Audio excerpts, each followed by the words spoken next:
email from Kirmani Sahab. I don't know if he is here, Azhar Kirmani. Oh yes, there he is. And there was only one sentence on that message. It said, where in the world is Birehra? So I wrote back to him that Birehra is in a world within us. We all have our own Birehra, where life is simple and people are loving. They want to keep living the way they have been living all the time. They don't want anyone to change them because they don't want to change anyone. And they don't want anyone to judge them because they don't judge anyone. So this was a sort of philosophical description of Birehra. But let us see where Birehra is in reality. As we read, located on the southern tip of a 2-mile-long dirt track was Birehra, a small dusty village in northern India whose population had stood at around 500 plus or minus a few souls for over the past century. Those were the days when there were no radios in Birehra. There was only one country outside India, and that was Vilayat, or the foreign land. There was nothing significant about Birehra that people could care for. The northern end of the track was connected to an old bitumen road with cracks and potholes worn out due to years of neglect.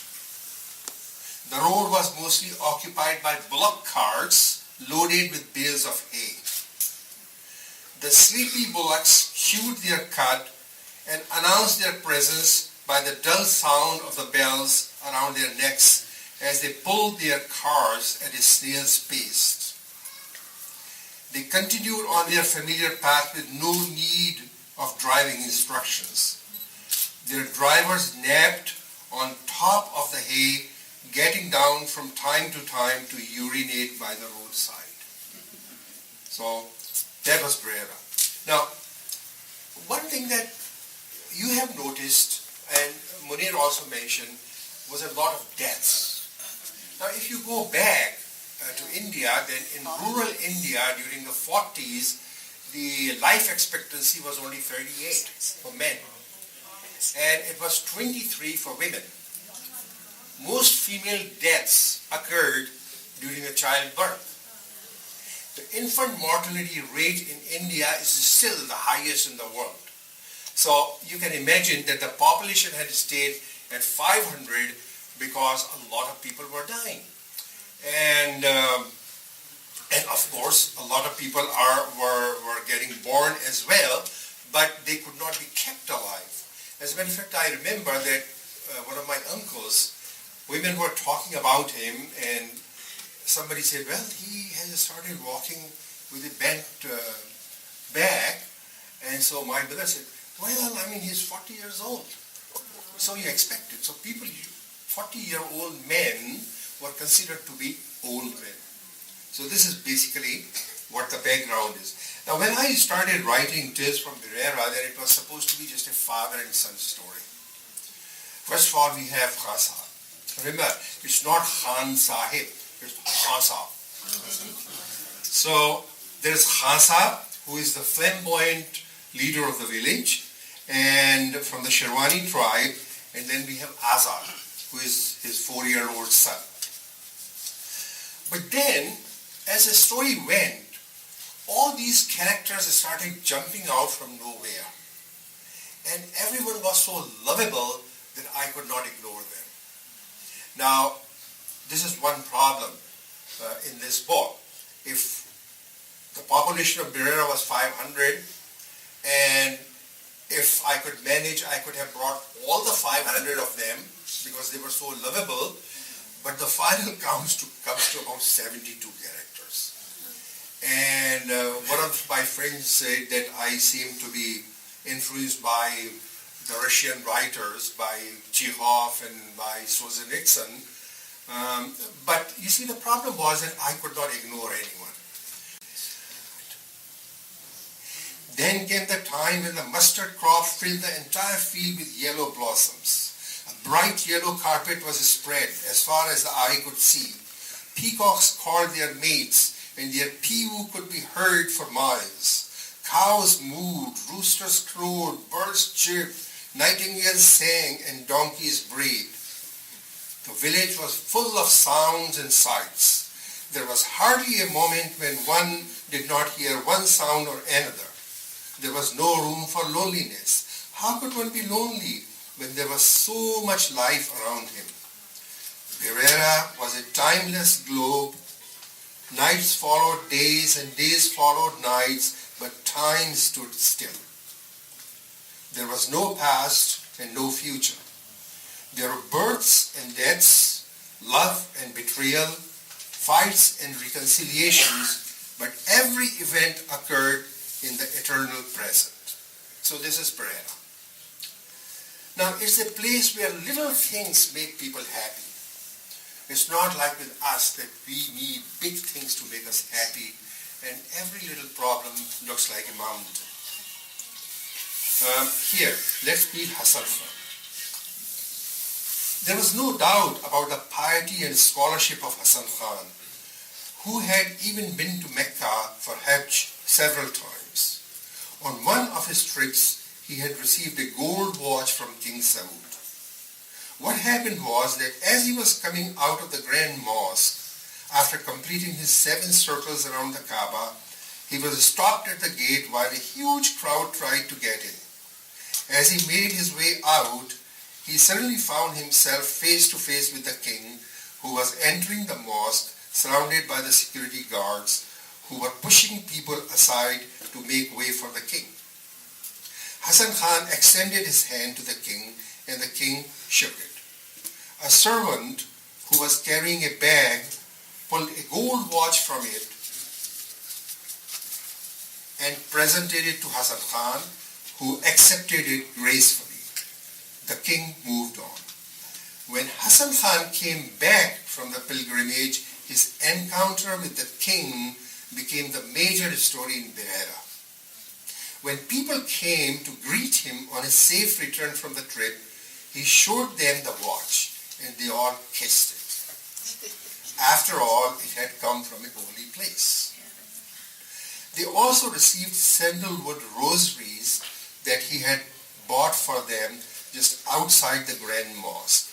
Now, I don't know how to translate tasbih.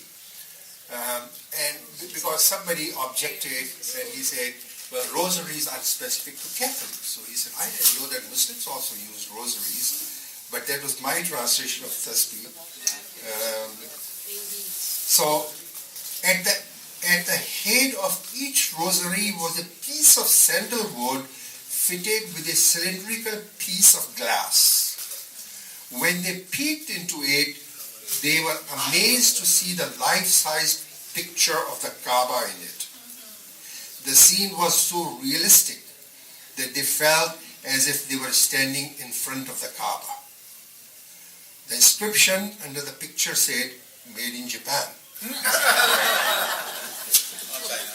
Okay. Now, I have to give you a little background of this next scene. Here we have Rai Bahadur Pratap Singh of Jaunpur. Now, Rai Bahadur Pratap Singh is a big landlord, and he owns 52 villages, and he's a friend of Khan Sahib. He's a Rajput, a friend of Khan Sahib, and he's a hunting buddy. So he borrows Khan Sahib's dogs whenever he goes out for hunting. And then we have another Rajput, and his name is Thakur Baldev Singh, who is Khan Sahib's enemy. Because Khan Sahib's father and Baldev Singh's father were friends. And Baldev Singh's father had this idiosyncrasy that whenever he saw some boys, he would say, okay, come on, wrestle. So he had a wrestling pit in front of his house. So one day when Sharmani Sahib took his son to meet the son of his friend, then he said, well, let's get the boys to wrestle. And so Khan Sahib they came to wrestle, and Khan Sahab just got him flat in the first round. And so Baldev, he grew up with, he wanted to get back, get even. And so he was just deadly enemy, and he wouldn't meet him, he wouldn't talk to him. Now Baldev's daughter was married to Pratap's son. And now just imagine they are both Rajputs.